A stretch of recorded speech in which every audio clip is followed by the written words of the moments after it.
তো দুইজনেরই তো চাওয়া এক, তারপরও এত আন্দোলন কেন হচ্ছে? এর মানে হচ্ছে গিয়ে দুইজনের প্রতি হয়তো বিশ্বস্ততা কম, অথবা দুইজন দুইজনকে বুঝে উঠতে পারতেছেন না। আমার কথা হচ্ছে যে একজন যদি বলতো যে না একেবারে কোটা থাকবে না, আর একজন যদি বলতো কোটা থাকবে, তাইলে না হয় আন্দোলনের মাধ্যমে এটা করা যেত।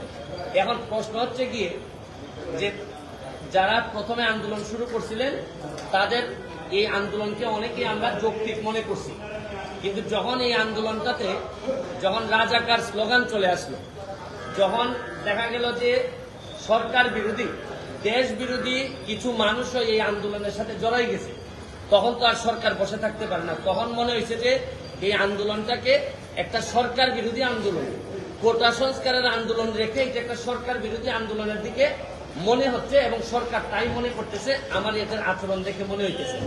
তা আমার কথা হচ্ছে যে আন্দোলনটা ছিল একটা